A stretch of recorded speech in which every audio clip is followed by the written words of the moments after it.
Bismillahirrahmanirrahim. Assalamualaikum warahmatullahi wabarakatuh. Waalaikumsalam. Alhamdulillah, wassalatu wassalamu ala rasulillah wa ala alihi wa sahbihi wa wala. La hawla wa la quwata illa billah. Subhanaka la ilma lana illa ma'allamtana innaka antal halimul hakim. Rabbi zidna ilma warzuqna fahma. Apa kabar teman-teman? Pemirsa nge-share ngaji syar'i bareng UFS. Alhamdulillah, episode kali ini kita akan membincangkan topik yang sedang hangat.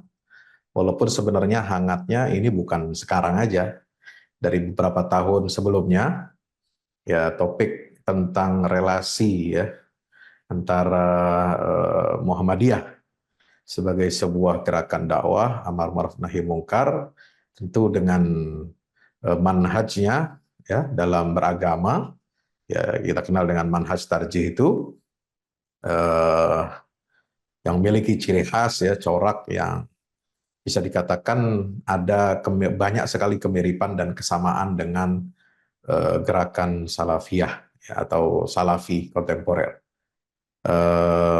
Bersama saya kali ini saya mengundang khusus, walaupun sebelumnya belum pernah jumpa secara fisik ya, secara offline, tapi saya tertarik sudah membeli bukunya. Ada 3 buku yang sudah ditulis oleh beliau ini.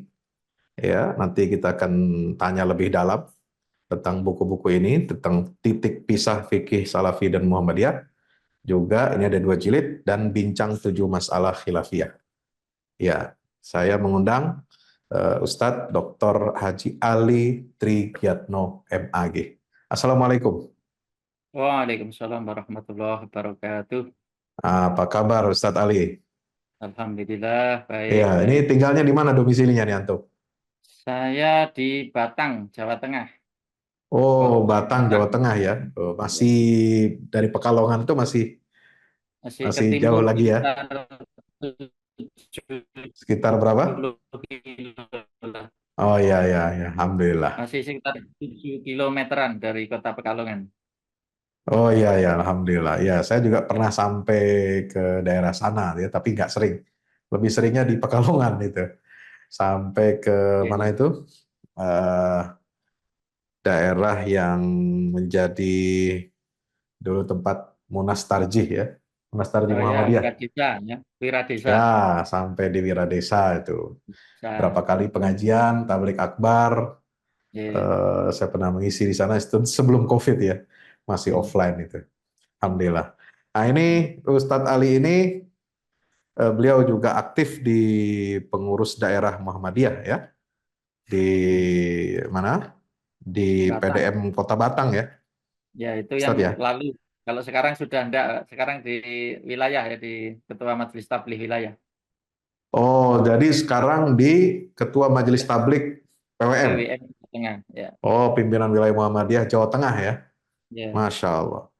Kalau saya lihat ini biodatanya beliau ini kelahiran Boyolali 16 Oktober 1976. Berarti selisih dengan saya 4 tahun. Saya Ya. masih lebih muda lagi, 4 tahun ya. Oke. Pendidikan dasar dan menengahnya diselesaikan di kampungnya sendiri, yaitu di Boyolali ya. Lalu pendidikan menengah atasnya diselesaikan di kota Surakarta, Ya. tepatnya di MAN 1 Surakarta, lulus tahun 1994. Ini Ya. MAN 1 ini berarti MAPK atau bukan ini? Saya yang bukan kebetulan waktu itu pas daftar sudah tutup gitu, Oh, jadi man biasa aja. oh gitu, MAN 1 ya. Dulu ke saya Ya, ingatnya MAN MAPK di situ ya. ya Ada ada di situ MAPK angkatan. juga di situ. Ya, Berarti seangkatan dengan Mas Habibur Rahman ya di situ. saya lebih dulu, mungkin beliau di bawah saya berapa tahun. Oh ya, Habibur Di Rahman bawah saya. Serozi itu Ya. Ya. 95 itu. Kalau nggak salah, Eh, 95 ke Kairo beliau. Ya, berarti oh, lulusnya 95 di situ. iya. Alhamdulillah ya, Jadi ada di bawah banyak saya. teman-teman saya, kakak kelas saya itu dari MAPK Solo. Lalu Iya. melanjutkan sarjana agamanya dari jurusan Perdagangan Mazhab, Fakultas Syariah YIN Jogja, kemudian Master Agama tahun 2002 di kampus yang sama di YIN Jogja, UIN Jogja ya, berarti sudah. Dan tahun 2006 pernah mengikuti program Pascasarjana Doktor di UIN Syarif Hidayatullah, konsentrasi hukum Islam. Lalu kemudian pindah ke Pascasarjana IAIN Sunan Ampel Surabaya dan lulus tahun 2012. Wah, luar biasa ini karir akademiknya. Subhanallah. Sekarang aktivitas selain di PWM Jawa Tengah dan juga barangkali di Batang itu apa, Ustaz? Mas ngajar Kalau dosen di mana? saya, kalau saya ngajarnya sehari-hari di UIN Pekalongan, ya, UIN UIN Kiai Haji Hasan Pekalongan. bin Wahid Pekalongan, terus juga Hmm. sebagai Ketua MUI Batang, Hmm. juga Dewan Pengawas Syariah BTM Jawa Tengah. Hmm. Wah, ini masih muda sudah jadi ketua MUI loh teman-teman ya, hebat deh. Luar Tapi bukan biasa. ketua umum Masya ya, Allah, ketua saja. dipercaya ya Iya. oleh ormas-ormas Islam yang ada di Batang ya, karena MUI kan memang payungnya ormas-ormas Islam. Nah, baik. Ustadz Ali, Iya. ini buku ini apakah dari asalnya dari disertasi atau apa? Atau memang khusus melakukan penelitian tentang ini? Iya, Boleh jadi diceritakan? kalau untuk titik pisah fikih Salafi Muhammadiyah itu memang saya tulis sambil jalan, sambil jalan itu artinya sebelumnya saya sebagai wakil ketua PDM Batang yang Hmm. diamanai membina majelis tarjih ya. Sehingga kalau Hmm. saya ngisi itu sambil buat coret-coretan kira-kira gitu. Nah, Hmm. setelah ada pandemi COVID itu karena Hmm. dipaksa dikurung dalam rumah saya itu ya enggak kemana-mana, akhirnya Betul. ada waktu cukup luang untuk membukukan. Artinya dari sekedar makalah kepikiran untuk dibuat menjadi buku. Ya. Kebetulan ya di satu sisi kami akademisi tapi juga sering di lapangan, artinya Hmm. sering terjun langsung dakwah di lapangan dan tentunya sebagai pimpinan juga ya melihat langsung juga mendapat curhatan kira-kira gitu, mendapat Hmm. laporan dari ranting, cabang, ya salah Hmm. satunya tadi dampak dari kehadiran ya ustadz-ustadz salafi yang ngisi kajian di AUM atau di masjid-masjid atau musola Muhammadiyah yang kadang-kadang tidak selalu dalam tanda petik mendatangkan ketenangan ya, artinya di beberapa titik itu juga ada masalah ya, ada gesekan gitu ya. Ada Termasuk gesekan. kadang-kadang sampai dalam tanda petik itu kayak rebutan tempat ibadah itu lama-lama kalau sudah imbang katakanlah Hmm. itu ya. Jadi ketika sudah imbang, nah kadang-kadang timbul masalah. Ya salah satunya biasanya tadi kalau misalnya eh, hari rayanya beda, nah itu akan terasa Hmm. di satu masjid yang di situ jamaahnya sudah sebagian katakanlah ngefans sama paham salafi, yang sebagian masih setia dengan tarjih, nanti akan kelihatan itu ngebloknya itu. Nah, pernah Ya. terjadi di salah satu cabang itu malah ketua cabangnya yang malah ikut ikut tapi gitu. Nah, ini Oh menjadi gitu. waktu itu agak heboh itulah ketua cabangnya kok malah ya usut punya usut ternyata anaknya itu sudah mondok di pondok itu sehingga orang tuanya terpengaruh atau dipengaruhi itu akhirnya malah eh, condong ke sana itu. Ah, itu yang mungkin paling agak mencolok itu. Maka dari itu Hmm.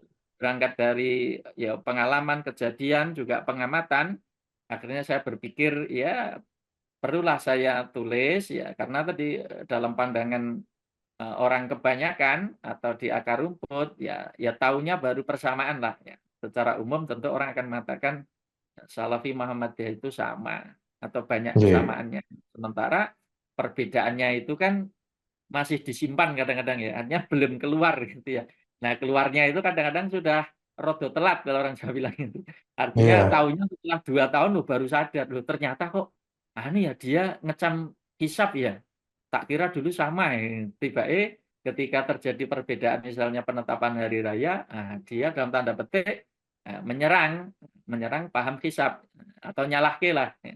Atau bahkan memvonis yang lebih keras lagi itu misalnya dicap bid'ah dan sebagainya. Nah, kadang-kadang warga di akar rumput itu baru tersadar gitu, oh, ternyata beda ya. Nah, itu baru satu poin, Iya. belum dikorek lagi. ada lagi perbedaan-perbedaan itu. Nah, di buku saya itu langsung saya tulis Ya, 2 jilid, itu langsung saya beri contoh 30 perbedaan fikih. Sehingga saya tulis menjadi jilid 1, 2, dan di jilid 1 saya beri pengantar dulu lah, ya semacam gambaran awal, Salafi itu apa, bagaimana mereka bisa masuk dan diterima serta berkembang di persyarikatan, juga ya hal-hal ya semacam informasi awal lah yang kira-kira juga perlu diketahui oleh pembaca khususnya di akar rumput warga persyarikatan. Jadi seperti itu. ya. Ya, sebelum saya lanjutkan, mohon kameranya bisa diturunkan sedikit, Ustaz, jadi biar Oh, J. kelihatan lebih ke bawah. Ah, iya. Ya, Ya, oke. jadi biar berimbang. Oke, jadi selama ini kan memang kita sebagai warga Muhammadiyah ya merasakan yang banyak mengkritik Muhammadiyah itu kan kebanyakan dari kalangan katakanlah pemerintah, yang mewakili pemerintah atau yang fahamnya sama dengan pemerintah ya dalam masalah hisab ru'yat ini. Ya seperti teman-teman di Nahdlatul Ulama atau kemudian termasuk juga di ormas Islam yang lain seperti itu ya, yang setuju dengan metode imkanur ru'yat gitu. Nah, ternyata bahkan juga kemarin itu sempat tahun 2000 berapa itu ya, 21 itu ya, seorang pegawai BRIN itu kan mencak-mencak ya sambil menjelek-jelekkan dan ingin mengancam ya, menteror warga Muhammadiyah soal penetapan dengan metode hisab itu. Nah, baru kita sadar ternyata yang mengkritik itu bukan hanya dari luar ya, ternyata bahkan namanya warga muda sendiri itu ada juga yang tidak patuh dan tidak taat kepada keputusan tarjih itu ya. Jadi bagi pimpinan Muhammadiyah ini bagi terasa bagaimana? Terasa shock atau bagaimana itu? Ya sebenarnya kalau level pimpinan, khususnya kalau saya sendiri ya, kalau saya sudah bisa memprediksi. Hmm. Memprediksi dalam arti setelah kita pelajari manhaj dakwah dia seperti apa, terus doktrin-doktrin pokoknya seperti apa. Nah, kalau dia istilahnya kalau orang Jawa bilang itu ulauli. Ulauli itu artinya berseliweran di kanan kiri kita ya cepat atau lambat Hmm. pasti mendatangkan masalah atau cepat Hmm. atau lambat pasti terjadi gesekan. Hmm. Karena apa, ya kalau dalam ilmu sosial itu kan apa yang menjadi keyakinan, terus tindakannya seperti apa, selanjutnya kan bisa diprediksi. Nanti ke Hmm. depan dia Ya. Nah, seperti ini menarik ya, judulnya, apa, antum sudah membatasi ya. Jadi titik nah, pisah itu ada dalam ranah fikih. apalagi Nah, sudah sebelum membahas di isinya, perkan semakin kuat. Ya, maaf suaranya kok putus hilang. ya agak putus-putus ini. Nah, sebelum ini kan judul buku ini kan titik pisah fikih ya. Ya. Jadi menarik Hmm, ini judulnya itu sudah dibatasi. Jadi ya. titik pisah atau perbedaan soal fikih furu'iyah. Tapi sebelum Ya. masuk ke sini, kira-kira Hmm, dari segi misalnya masalah bab akidah. hmm. Ya, bab akidah itu apakah memang ada kesamaan full semuanya atau tidak ada memang ada perbedaan juga. Nah, barangkali ini sebelum kita masuk ke sini nih, kenapa ini diberikan judul titik pisah fikih ini? Oke. Jadi memang saya membatasi ke fikihnya ya tentu dengan pertimbangan pertama concern keilmuan saya memang fikih ya. Artinya Hmm. S1 sampai S3 saya konsisten di hukum Islam di fikih. Khususnya untuk S1 memang tadi jurusannya perbandingan mazhab. Makanya Hmm. memang saya senang kalau bicara fikih, fikihnya perbandingan. Nah, itu. Hmm. Tapi ya, kalau hubungannya dengan akidah, tentu saya tidak terlalu menekuni ya. Itu ranahnya Hmm. teman-teman Usuluddin katakanlah itu ya. Sementara Hmm. saya ranahnya orang syariah itu. Nah, Hmm. kalau setahu saya memang sudah ada teman saya juga usianya agak jauh muda di bawah saya. Itu teman dari Temanggung itu. Nah, beliau juga menulis buku titik pisahnya di akidahnya. Nah, itu artinya Hmm. memang sudah yang nulis itu. Dan kebetulan dekat, hanya sama-sama Jawa Tengah, beliau di Temanggung juga. S1-nya juga dari Mesir kalau tidak salah itu. Hmm. Sehingga kayaknya beliau lebih pas ya menulis dan kebetulan sudah menulis, artinya bukunya juga sudah terbit. Sehingga kayak bagi tugas Hmm. saja kira-kira gitu ya. Jadi saya tak Ya, ya, garap ya, baik. bukunya. beliau garap akidahnya gitu. Iya, Mungkin iya. gitu. Ya, selama ini kan identik Salafi itu adalah ya mirip banget lah dengan Muhammadiyah, 11 Iya, 12 ya. iya, iya. Dari segi apa? Pemurniannya ya. Ya Iya, dipurifikasi itu memang iya, sama-sama. iya, Kita satu rujuk ilal Quran wa sunnah, kembali kepada Quran dan sunnah ya. Kemudian memberantas TBC, tahayul bid'ah dan khurafat, kemudian juga meluruskan purifikasi dalam aspek akidah ya. Tadi TBC itu kan bagian dari akidah itu. Tahayul ya, khurafat dalam akidah, juga dalam purifikasi dalam masalah ibadah ya, menjauhi bid'ah itu. Nah, tetapi baru dirasakan sekarang ternyata ada beberapa masalah-masalah fikih ini yang nyangkut ya, hubungan antara kelompok Salafi dengan Muhammadiyah ini kayaknya terasa sekarang. Anda melihat apakah ini by setting ya, sebelum kita ini ya. Ini kan banyak orang menduga-duga nih. Ya, kalau ikut teori konspirasi, apakah ini by setting ya, ingin mengadu domba sesama katakanlah kelompok modernis yang kelompok puritan ini, atau memang iya, itu murni karena memang ya perbedaan ajaran dan manhaj. Kalau kita kan rujuk ilal Quran dan Sunnahnya kan tanpa embel-embel dengan manhaj salaf kan begitu ya, dengan iya. manhaj salaf kan. Nah, kalau mereka kan pakai itu, jadi harus memahami Quran dan Sunnah dengan manhaj salaf, yaitu para sahabat, tabiin, dan tabi'in. Jadi, kalau misalnya sahabat dan tabi'in mengharamkan musik, katakanlah ya kita harus mengharamkan semuanya, kan begitu. Nah, itu bagaimana menurut Ustadz itu? Kalau saya mungkin karena berangkat dari akademisi juga dai mungkin gitu ya. Mungkin apa ya, persepsi saya atau perangkat saya kok tidak sampai ke situ atau tidak sejauh itu Hmm. kira-kira. Jadi kalau saya melihatnya ya murni dari sisi ajaran atau manhaj tadi ya, bahwa teman-teman yang dari lain mengaitkan dengan sisi lain ya monggo saja, itu sesuai dengan porsi keilmuannya. Tapi kalau saya sendiri ya melihatnya ya tadi, tanpa ada yang nyeting pun atau membenturkan Hmm. pun, cepat atau lambat kalau ada sebuah paham yang berbeda, apalagi dia merangsek ya, masuk, ya cepat atau lambat pasti akan terjadi gesekan. Hmm. Ditambah karakter orang kan juga berbeda. Ada yang tepos lironya tinggi, ada yang agak gerusa-gerusu, katakanlah ya.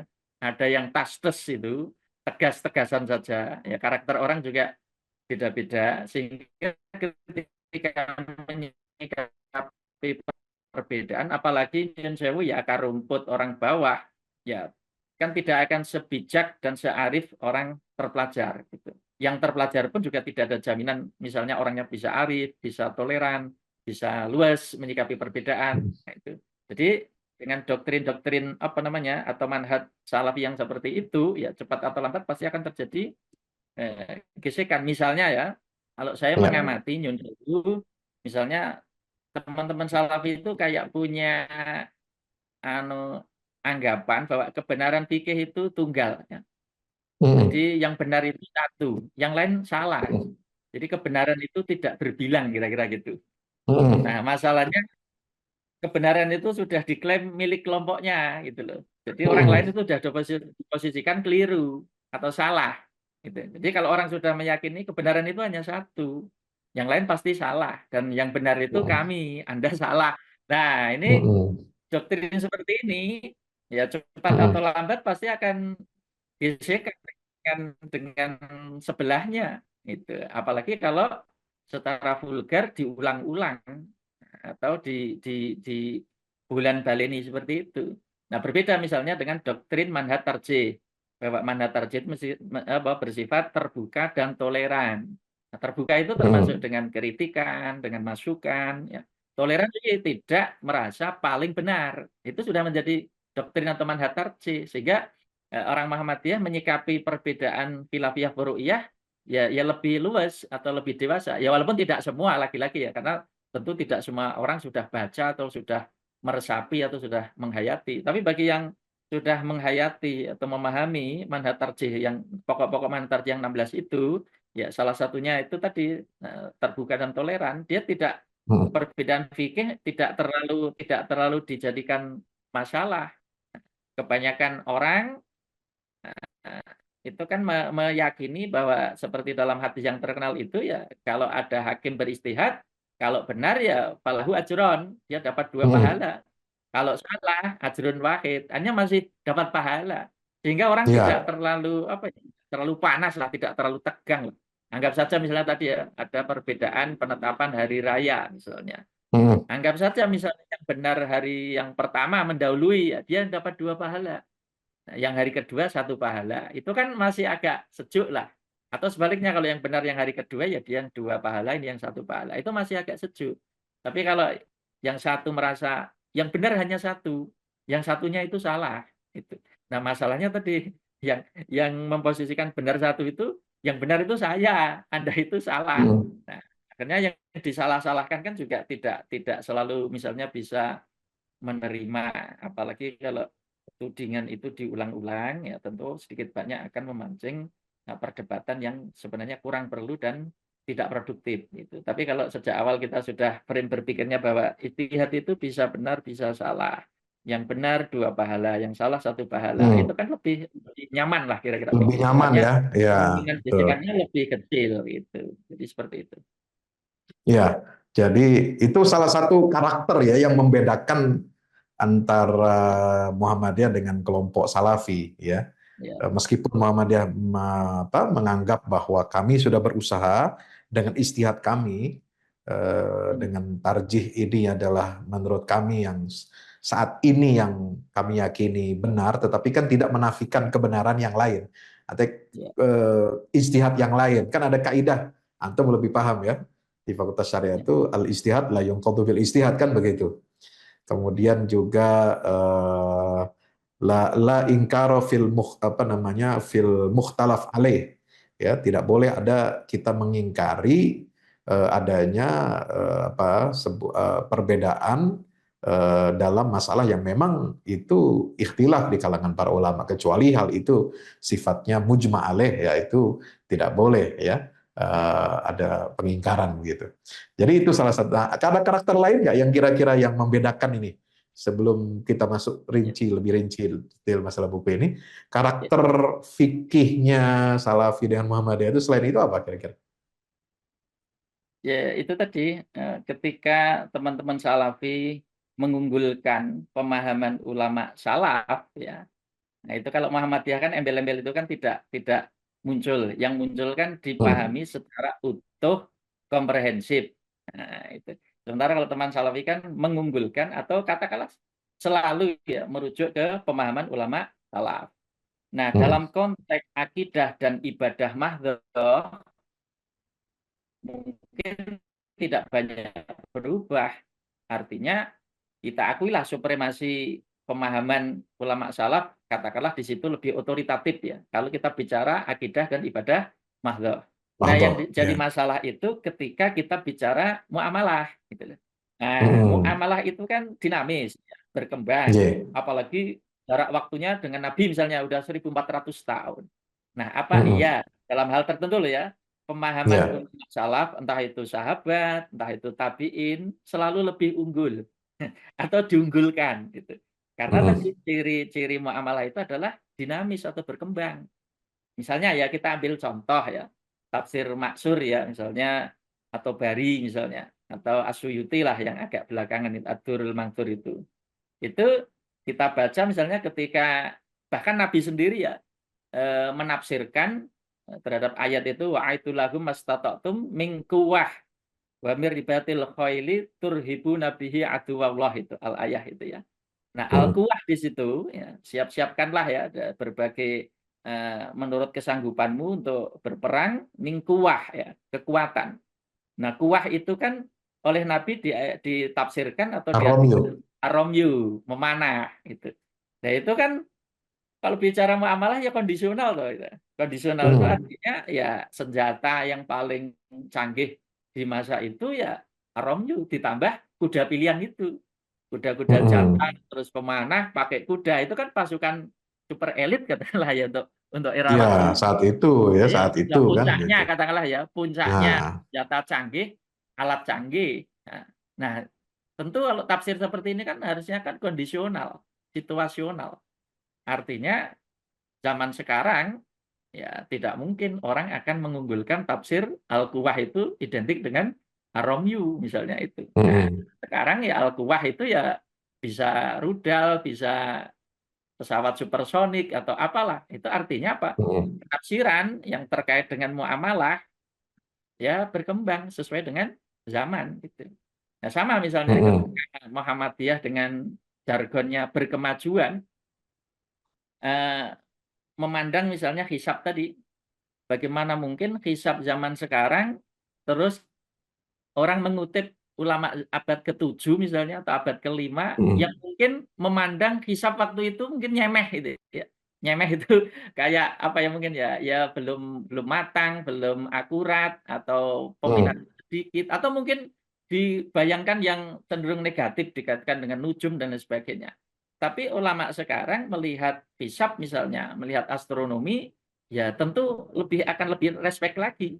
Misalnya yang mm, seperti yang dilakukan misalnya Syekh Yusuf Qaradawi misalnya, Muhammad ya. Al-Ghazali, bahkan Ahmad Syakir yang terkenal ahli hadis pun juga ketika melihat hisab juga lebih positif. Karena apa? Mereka melihat zaman sekarang atau Iya. kecanggihan, keakuratan Ya, hisab zaman sekarang gitu. Bagaimana mungkin Rashid seorang Ridho ya, Syekh Rashid Ridho eh, yang terkenal Salafi, ya, ya dia yang menerbitkan kitab-kitabnya Ibnu Taimiyah, Ibnu Abdul Wahab ya, ya, yang sejaman kalau saya tahu di Mesir itu dulu saya belajar itu sejaman dengan Syekh Muhibbuddin Khatib, ya, kemudian Syekh Salafi di Timur Tengah awalnya itu kan memang mereka sangat terbuka gitu.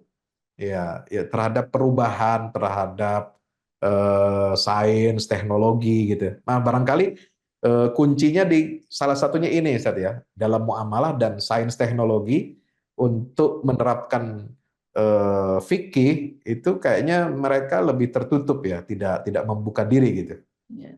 Ya, tadi mungkin mereka berhenti atau terlalu sibuk di pendekatan bayani. Jadi hanya olah ale, otak atik, teks saja.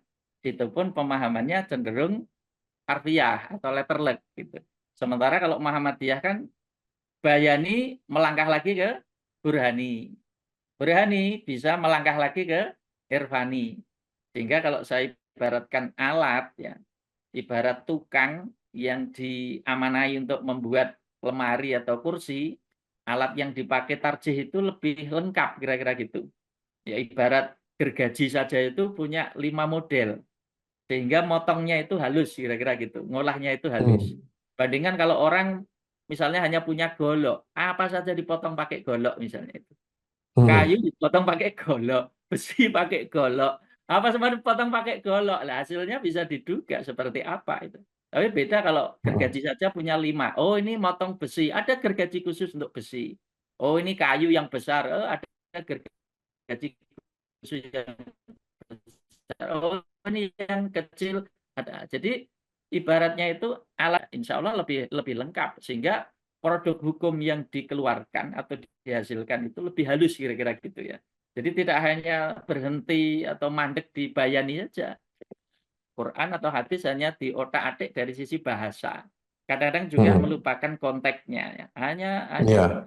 teks saja lupa konteks. Nah, sementara Muhammadiyah di samping teks juga lihat tadi pakai burhani ya, pemanfaatan sains, Hmm. teknologi, ilmu-ilmu kemodernan yang bisa membantu untuk beristihad itu. Bahkan juga dikenalkan juga pendekatan irfani ya walaupun mungkin nuansa irfaninya itu belum begitu terasa mungkin jadi nah tapi paling tidak burhaninya itu sudah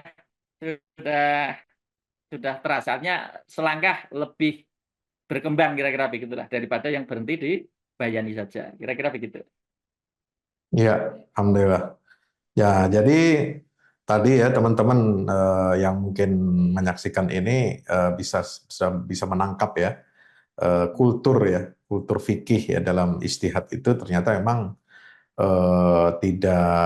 tidak bisa kita hitam putih, terutama dalam masalah muamalah yang memerlukan dinamisasi, pembaruan dalam membaca teks itu, terutama ayat-ayat dan hadis ya berkaitan dengan perkembangan kehidupan sosial umat Islam. Kalau kembali mau betul-betul kembali ke zaman salaf, wah itu tentu akan ada problem ketika kita mendialogkan antara teks dengan realitas ini. Nah, oke. Ini bahasan yang apa di jilid pertama ini ya, yang antum singgung ini banyak sekali ya. Kira-kira kalau bisa di apa dijelaskan sedikit lah apa yang kira-kira menonjol yang bisa membedakan ini Salafi, ini Muhammadiyah. Ya, jadi perbedaan itu kalau saya klasifikasikan ya khususnya yang terkait dengan persyarikatan ya mungkin ada yang dampaknya ringan saja atau tipis saja, artinya walaupun beda tapi tidak terlalu jadi masalah lah di lapangan. Misalnya kalau nyun sewu masalah jenggot misalnya, ya orang pelihara atau tidak kan tidak terlalu gitu ya. Terus juga kalau duduk tahiyat misalnya ya, yang sholat 2 rakaat, sholat subuh, sholat Jumat, kalau teman-teman Salafi kan duduknya iftiros. Kalau Muhammadiyah kan tawaruk. Itu kan kayak kayak gitu enggak terlalu mengganggu kira-kira gitulah. Paling Hmm. ada jamaah yang batin saja itu. Kok itu kalau ngimami kok sholat subuh misalnya kok duduknya enggak tawaruk ya paling batin saja bagi yang belum tahu gitu ya. Tapi bagi Ya, orang yang sudah tahu kalau saya biasanya iftiros Ustadz, bukan oh karena gitu. tidak mengamalkan fatwa ya, tarjih ya, cuma karena susah untuk tawarruk kalau saya. Ada masalah di lutut saya, jadi tidak bisa miring gitu, duduk pantatnya itu. Ya, kalau yang seperti Kesulitan itu kan saya, jadi tidak selalu iftiros kalau saya. tidak terlalu masalah. Tapi Ya, yang tadi nggak yang masalah. Itu kan ada uzur lah ya. Heeh. ya. Terus? Nah, yang agak mengganggu itu tadi mengganggu dalam arti gini bisa menimbulkan ya kerenggangan atau ketegangan atau ketidakkompakan kira-kira itu ya. Ya contohnya tadi Hmm. kalau hari raya berbeda gitu. Karena Hmm. apalagi ya satu masjid ya. Misalnya masjid itu aslinya misalnya dulunya itu milik atau binaan Muhammadiyah. Tapi setelah beberapa ustadz Salafi ngisi kajian di situ apalagi sudah rutin dan punya penggemar katakanlah ya. Taruhlah 50-50 lah sudah seimbang gitu. Nah itu nyolok itu ketidakkompakan itu terasa sekali. Jadi satu masjid itu tinggal separuh akhirnya yang ikut tarjih kira-kira gitu ya, yang separuhnya enggak itu. Kadang-kadang tidak berhenti di situ, masih terjadi tadi saling celah mungkin ya, atau ngolok-ngolok atau menganggap bid'ah dan lain sebagainya. Termasuk yang berpotensi melemahkan ya, misalnya masalah zakat profesi itu ya. Hmm. Jadi zakat profesi itu kan kalau di MUI, di NU, di Muhammadiyah kan ada atau wajib lah. Bahkan di Undang-Undang Pengelolaan Zakat pun mengakui zakat profesi itu ada. Tapi kita tahu bahwa teman-teman Salafi itu cenderung beranggapan zakat profesi tidak ada. Hmm. Nah, kalau paham seperti ini disampaikan di warga persyarikatan, dalam tanda petik kan bisa melemahkan juga lazismu kira-kira gitu. Karena Ya. salah satu sumber besar, mungkin malah paling besar ya, karena warga Muhammadiyah juga kebanyakan mungkin pegawai ya. Kalau zaman dulu mungkin Iya. pedagang ya. Tapi belakangan mungkin didominasi pegawai. Nah, pegawai itu andalannya kan Hmm. zakat profesi gitu ya. Nah, kalau muncul Hmm. fatwa zakat profesi tidak ada atau tidak wajib atau bahkan lebih parah lagi kalau dicap bid'ah, ya itu Hmm. dampaknya akan cukup terasa itu kaitannya dengan Hmm. lazimmu misalnya. Artinya bisa saja orang yang selama ini rajin bayar menjadi males itu. Ternyata malah tidak ada Hmm. dasarnya ya. Itu ya. Nah, itu. Nah, Ya. termasuk juga yang berpotensi menimbulkan keributan lumayan. Ya tadi misalnya paham seperti gambar, musik, misalnya itu. Ya, termasuk Ya. musik. Ini kalau dikaitkan dengan sekolah misalnya. Bayangkan Ya. misalnya di sekolah Muhammadiyah rata-rata punya drum band. Karena di Hmm. daerah itu saya lihat Dan menyanyikan Mars Muhammadiyah, lagu Indonesia Raya ya, dengan musik kan, alat ya, musik. bahkan di beberapa daerah itu gamelan itu masih masih jadi kayak ekstrakurikuler ya, gamelan di Ya. Banyumas misalnya. Nah, ketika ada guru yang terpapar paham bahwa musik itu misalnya haram, nah terus dia mempengaruhi murid, apalagi itu malah kepala sekolah ya yang punya paham seperti itu, akhirnya drum band bisa di-stop gitu. Ekstrakurikuler bisa dihilangkan. Ya kalau itu sekolah dia yang dirikan ya monggo-monggo saja. Ya kita Ya. menghormati lah itu rumah tangga masing-masing. Tapi yang kita Iya. bicarakan kan rumah kita sendiri gitu loh ya. Nah, iya. Rumah kaum Muhammadiyah punya manhaj tarjih, punya fatwa tarjih sebagai acuan. Nah, ada orang luar bekerja di situ kadang-kadang entah jadi guru atau entah jadi staf gitu. Tiba-tiba dengan PD-nya ia menyampaikan pahamnya.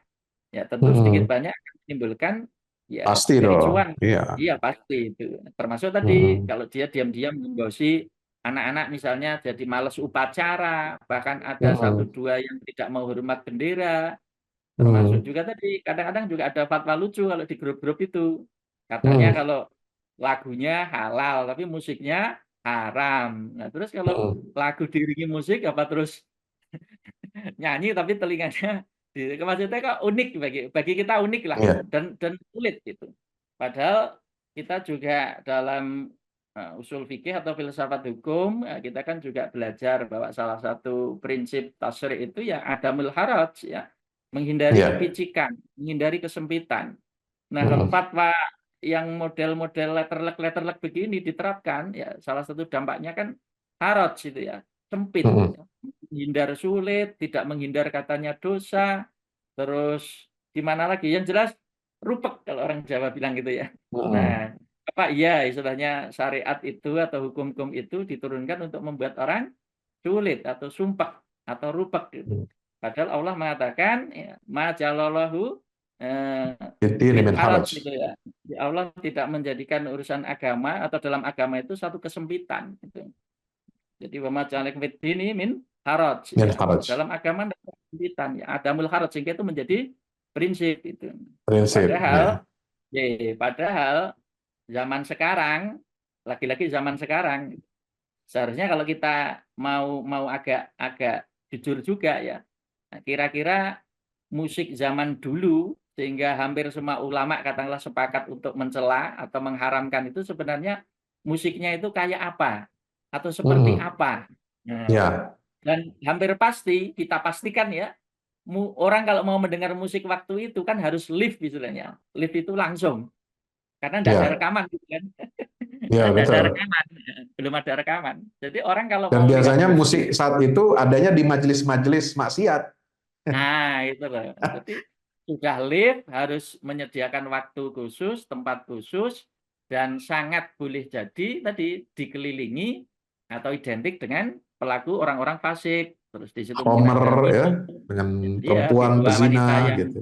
nah, kayak gitu. Artinya sehingga kalau fenomena itu yang dilihat dan ditangkap, terus hampir semua ulama sepakat mengatakan yang seperti itu haram, ya wajar-wajar saja. Gitu. Mm-mm. Tapi permasalahannya kalau zaman sekarang orang mendengar musik misalnya kan tidak mesti harus live, tidak harus Mm-mm. lihat konser, tidak harus Mm-mm. meluangkan waktu khusus. Musik Mm-mm. sekarang sudah ada di HP, sudah ada di tape, sudah ada Iya, di MP3. Artinya juga iya. orang mendengar musik bisa jadi hanya satu lagu, dua lagu. Setelah itu Mm-mm. selesai ya sudah. Nah, sama misalnya Iya. orang sambil ngetik, ya sambil mendengarkan bimbo lah misalnya gitu Ya itu ya. ringtone Ya, HP, ya tadi untuk ringtone HP kalau hiburan saja. Ya, ustadz-ustadz itu lagi ngajar bunyi HP-nya itu gimana itu? Ringtone HP kan? agak putus tadi Ustaz. Iya, ya itu Ya, kan artinya ringtone HP juga dari kan situ musik saja tuh. kan sudah. Jadi kalau ustadz-ustadz tuh ngajar Iya. ngajar kitab Jadi, lagi membahas alat musik itu haram, bunyi HP-nya bunyi, tring ting ting ting ting kan begitu. Nah, itu repot iya. juga itu. Nah, iya. Tadi. Makanya tadi kesimpulannya kalau kalau Muhammadiyah kan karena semua dalil itu dikumpulkan terus didekati dengan berbagai pendekatan termasuk mendialogkan dengan kekinian dan kedisinian. Ini mungkin Hmm. saya masih teringat ya istilah Prof. Amin Abdullah dulu ketua Majelis Tarjih yang periode berapa itu. Nah, beliau itu 2005. ketika ngajar ketika ngajar itu kan salah satu yang terngiang-ngiang di telinga saya waktu dia terpilih itu. Nah, dalam muamalah itu ya perlu mempertimbangkan faktor kekinian dan kedisinian. Kekinian ya kita bicara zaman now, kedisinian ya kita bicara kita ini di mana gitu. Karena dalam hal tertentu terkait dengan muamalah ya akan ada terjadi perubahan fatwa atau hukum terkait dengan perubahan waktu dan tempat.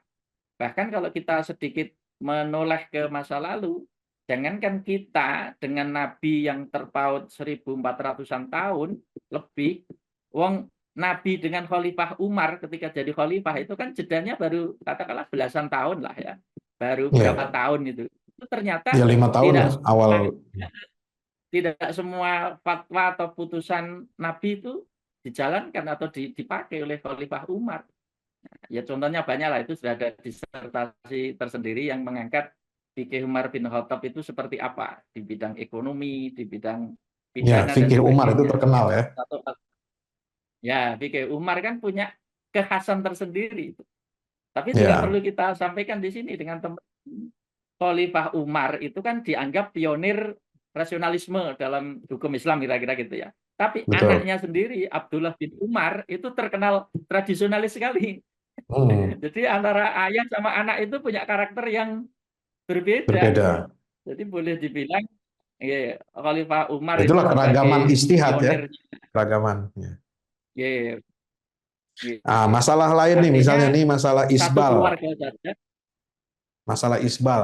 Nah, gimana tuh kalau di Muhammadiyah masalah isbal juga cadar nih. Nah, itu kan termasuk yang membedakan tuh.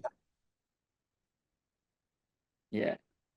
Jadi dalam hal isbal misalnya, laki-laki kalau Muhammadiyah itu mentaklil istilahnya. Jadi dalam muamalah itu kadang-kadang juga perlu ditaklil, dicari ilat hukumnya.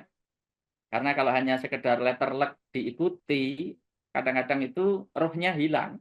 Atau kalau saya bahasakan itu fikih yang tidak mentaklil atau yang tidak memperhatikan faktor kekinian kedisinian itu bisa janggal, wagu, bahkan kadang-kadang bisa saru juga gitu. Jadi karena muamalah itu seringnya ya, tidak lepas dari ilat, ada apa dengan larangan itu misalnya, atau ada apa dengan perintah itu. Justru ketika orang hanya sekedar ikut atau ikut-ikutan, yang terjadi ya mungkin tidak pas atau tidak maslahat gitu. Ya contohnya misalnya ya ketika orang mengganti zakat fitri dari kurma, gandum misalnya menjadi beras, itu sebenarnya kan yang diambilkan ilatnya. Ilatnya adalah food ya, makanan pokok. Coba kalau tidak pakai ilat, asal letter saja misalnya ikut ya, kurma ya kurma. Nah, misalnya. Nah, kalau diterapkan di Indonesia ternyata tadi kurang maslahat atau kurang pas. Nah, karena yang diambil ilat akhirnya lebih mengena bahwa yang penting itu bukan sekedar nirunya, tetapi makanan pokoknya. Jadilah beras. Itu sebenarnya kan sudah tidak tekstualis lagi. Itu sudah menggunakan ilat. Nah, kembali ke masalah isbal. Ya. Nah, antara dalil yang satu atau seluruh dalil atau hadis terkait dengan tema itu dikumpulkan. Sehingga ketemulah ada hadis yang mutlak, ada yang muqayyad. Nah, yang muqayyad itu dikaitkan dengan khuyala, ya, sombongan. Nah, akhirnya tarjih menyimpulkan larangan keras itu sebenarnya bukan semata-mata masalah di bawah atau di atasnya, tapi ada unsur khuyala apa tidak, ada unsur pamer apa enggak, itu.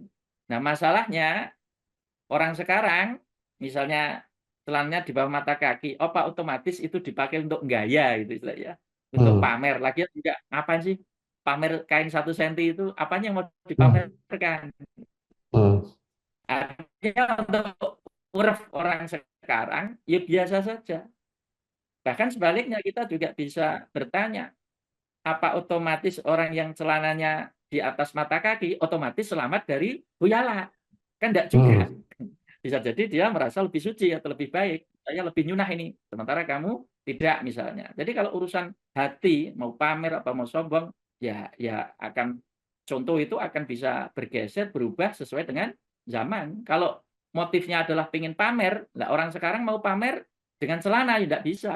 Orang sekarang mau pamer ya lebih mungkin apa dengan iPhone misalnya yang harganya mungkin puluhan juta, lebih bisa untuk pamer. atau dengan mungkin apa mobil mewahnya, Alphard-nya, mungkin dia lebih bisa untuk pamer gitu. Jadi Hmm. kalau urusan misalnya pamer memamer ya contoh itu bisa berkembang. Artinya tidak bisa Hmm. contoh yang zaman Nabi dulu dicontohkan A itu akan berlaku terus. Justru yang diambil adalah spiritnya. Siapapun Anda, jangan pamer itu, jangan sombong. Nah, ekspresi sombong atau pamer beda tempat, beda waktu, bisa berbeda. Gitu. Nah, kita ambil contoh misalnya, dulu waktu orang punya HP itu masih jarang, tahun-tahun 99 2000 lah. Saya masih ingat ya, tahun 98, 99 itu orang punya HP baru satu dua, Pak. Satu kecamatan mungkin yang punya HP baru satu dua. Iya, Tahun-tahun mahal 99. itu mahal. Nah, dan mahal. Kartu perdananya saja kan sama mahal itu ya. Itu. Saya Iya. ingat tuh, teman saya itu mungkin satu kelas ada yang punya satu. Ya keinginan untuk pamer itu mudah. Kenapa? Ya Heeh. nggak ada pesaingnya. Artinya dia Iya. seolah-olah ingin menunjukkan bahwa yang punya HP ini baru saya. Saya ini kelas ke atas, menengah ke atas. Itu waktu itu misalnya HP dibuat contoh untuk pamer, ya cocok. Tapi kalau sekarang misalnya HP dipakai contoh untuk orang pamer, ya biasa saja. Artinya sudah tidak bisa dibuat contoh lagi. Karena tadi yang namanya masalah sosial itu bisa berkembang. Muamalah itu bisa berkembang. Justru kalau dibagukan, ya menjadi aneh, menjadi lucu. Nah, itu loh. Makanya yang diambil adalah spiritnya. Bahkan kadang-kadang ya kalau kita bicara mungkin pemahaman Islam yang lebih substantif dan progresif mungkin, kita juga bisa sedikit mengingatkan ya. Maksudnya begini, kalau ada orang dengan kelebihan kain 1 senti saja bisa peka, apakah kita juga bisa peka dengan orang yang kelebihan tanah puluhan hektar, kira-kira gitulah. Hmm. Gitu ya.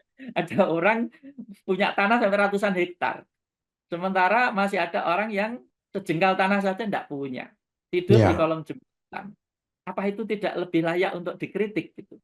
Di saat Hmm. ada orang punya tanah kelebihan, saya menyebut kelebihan, puluhan hektar, ratusan hektar, bahkan ribuan hektar. Apa itu tidak lebih layak untuk dikritik?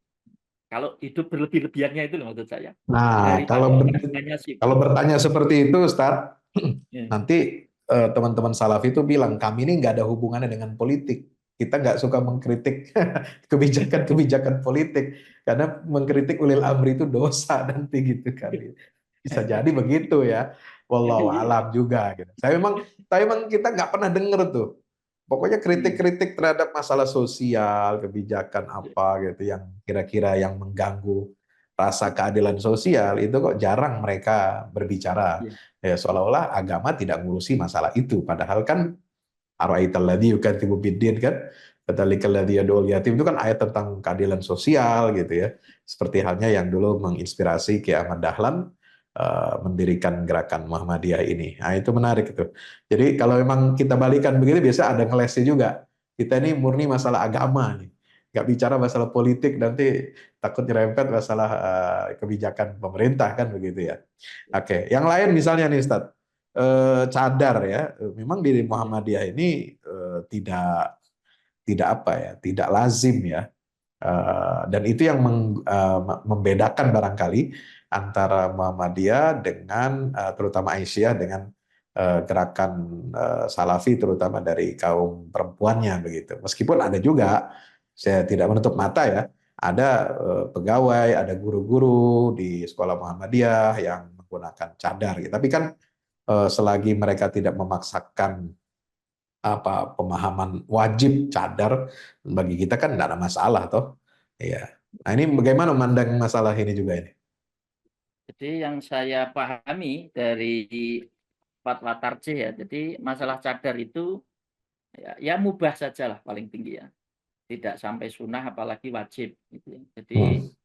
dalam pandangan tarjih ya wajah wanita bukan aurat, suara wanita bukan aurat gitu. Sehingga tidak ada kewajiban untuk menutup wajah. Juga tidak ada anjuran. Tapi mubah saja, artinya masih boleh. Jadi kita juga Hmm. moderat itu. Moderat itu dalam arti ya tidak sampai Hmm. melarang, tidak sampai mencela, tidak sampai moyoi kalau orang Jawa bilang itu. Jadi masih bisa atau masih mungkin artinya warga Muhammadiyah terutama yang wanita tadi ya untuk memakai cadar masih mungkin walaupun tadi tidak ada anjuran gitu. Nah, Hmm. Kalau misalnya ada guru wanita pakai cadar ngajar misalnya di Bustanul Atfal misalnya, ya kalau Hmm. saya paling himbauan saya ketika mengajar ya dilepas. Karena untuk interaksi, untuk sosialisasi, apalagi yang Hmm. dihadapi anak kecil. Logikanya kan Betul. kalau anak kecil kan belum timbul fitnah lah kira-kira gitu. Tapi Hmm. kalau misalnya nanti pulang kerja menuju rumah, dia ngelewati Monggo. mungkin jalan raya, umum, ya terminal, dia pakai cadarnya, saya kira relevan itu. Ya Artinya sah saja, silahkan ya. proteksi. Nah, itu Ya. masih mungkin. Tapi Hmm. ketika dia mengajar atau berinteraksi, apalagi sesama wanita ya di situ, ya saya kira bagian dari lita arofu itu ya wajah itu bagian dari identitas yang perlu diketahui atau karena kalau istilahnya tidak dibuka atau tidak diketahui sebenarnya juga membuat sekat sehingga kadang-kadang mestinya kita tahu atau kenal menjadi tidak tahu atau tidak kenal gitu loh. Jadi seperti itu Hmm. apalagi kita nyun sewu kita tinggal di Indonesia termasuk juga orang Jawa ya salah satu cirinya kehidupan apalagi di desa yaitu memang bersosialisasi ya, bertetangga, berteman dan lain sebagainya. Sehingga kalau itu istilahnya menjadi pakaian resmi atau sehari-hari, apalagi itu jadi dogma sebuah kewajiban ya salah satu yang bisa muncul sebenarnya juga bisa memunculkan haraj tadi ya, Hmm. kesempitan pergaulan atau mengenal gitu. Bayangkan misalnya ya, kalau ada wanita bercadar misalnya ini ya, hanya contoh kecelakaan di jalan. Mungkin kita sebenarnya kenal kalau misalnya wajahnya terbuka atau itu mungkin tetangga kita atau mungkin malah teman sekantor kita gitu. Tapi karena mungkin dia hanya kelihatan matanya saja, bisa saja tetangganya tadi lewat hanya sekedar lewat saja. Mungkin dia batin, "Oh, saya enggak kenal," gitu. Padahal bisa jadi sebenarnya dia kenal gitu. Jadi, eee, kalau kalau kita kembali ke kekinian dan kedisinian tadi, itu sebenarnya hubungannya dengan muamalah terkait cara berpakaian, ya, untuk kultur di Indonesia, lebih khusus lagi mungkin di Jawa, ya paling tidak dalam pandangan Muhammadiyah, ya membuka itu lebih lebih menghilangkan haraj tadi daripada menutup. Karena kalau tertutup, salah satu dampaknya adalah timbulnya haraj gitu ya. Belum kalau identitas untuk foto. Nah, kalau foto ya mohon maaf ya, kalau hanya kelihatan matanya saja, terus untuk membedakan yang satu dengan yang lain, terus apa? Iya. Gitu. Nanti kan akan Iya. sama saja. Foto nikah misalnya kok sama sebenarnya ini yang istrinya yang Iya. mana itu. Kan yang Nah, membedakan itu itu kan kan menimbulkan sketsa haraj raut itu. wajah, ya, bentuk bentuk wajah itu kan juga ikut membedakan kan. Iya, Bukan hanya mata gitu ya. iya Atau gitu. alis gitu kan, macam-macam lah Ya, yang iya, bisa menjadi pembeda gitu ya. iya. Nah, juga isu yang paling mungkin yang bisa membedakan ini soal peringatan Hari Raya Besar Islam ini. Hmm. Nah, ini bagaimana Muhammadiyah dan Salafi memandang perayaan atau peringatan Hari Besar Islam misalnya seperti Maulid Nabi, Isra Mi'raj ya, atau mungkin juga perayaan hari ulang tahun organisasi misalnya begitu. Jadi lagi-lagi di sini Muhammadiyah memposisikan moderat atau tengah-tengah. Paling Hmm. tidak Nyun Sewu tengah dari posisi teman Salafi dan NU katakanlah gitu ya. Misalnya Hmm. dalam menyikapi Maulid ya. Nah, kalau teman Salafi sudah pada tahulah lantang menolak atau memvonis sebagai bid'ah gitu. Sementara kalau teman-teman NU seandainya itu dianggap bid'ah pun bid'ah hasanah kira-kira begitu ya. Atau bahkan terkesan ya kayak sunnah dianjurkan seperti itu. Nah, Muhammadiyah posisinya ya memposisikan peringatan itu ya seperti kayak budaya, artinya bukan masalah agama. Sehingga dihukumi mubah saja. Artinya tidak ada larangan, juga tidak ada perintahnya. Hmm. Sehingga statusnya mubah saja. Mubah tentu juga dengan menghilangkan hal-hal yang dianggap kurang sejalan. Hmm. Yaitu orang Muhammadiyah sudah bisa menangkap sendiri apa yang dianggap kurang sejalan itu.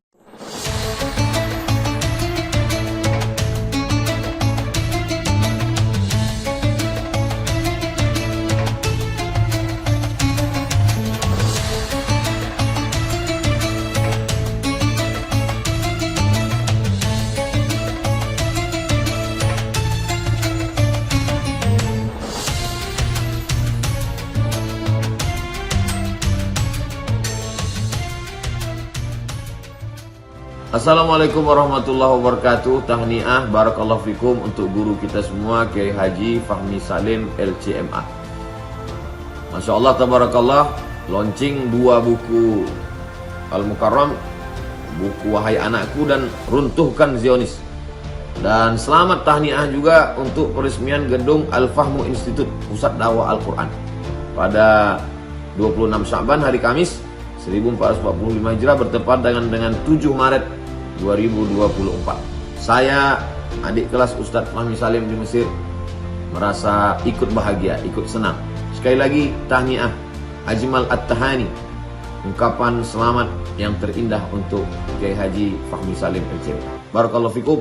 Wassalamualaikum warahmatullahi wabarakatuh.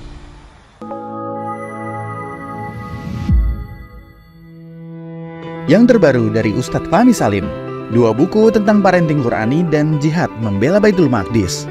Buku Wahai Anakku, Benahi Adabmu, Bersihkan Hatimu, buku yang siap membuka cakrawala pikiran dan batin sahabat. Buku Wahai Anakku, Benahi Adabmu, Bersihkan Hatimu disusun dengan mengambil inspirasi dari buah pena Imam Al-Ghazali, Ayyuhal Walad. Buku ini diformat dengan dialog orang tua pada anaknya. Meski begitu, dialog ini bisa dibaca secara umum bagi para calon orang tua untuk anak-anaknya kelak. Bentuk dialog kami dapati banyak dipakai dalam kisah-kisah di Al-Quran ketika menerangkan soal pengasuhan. Misalnya antara Nabi Ibrahim dan Nabi Ismail atau Luqman dan putranya. Hadirnya buku ini semoga menjadi penambah keilmuan kita agar tidak salah dalam membentuk generasi penerus yang menjadi pewaris amal jariah kita. Meninggalkan mereka, anak-anak kita sebagai investasi amal soleh yang akan terus mengalir kepada kita. Dapatkan buku Wahai Anakku, Benahi Adabmu, Bersihkan Hatimu segera.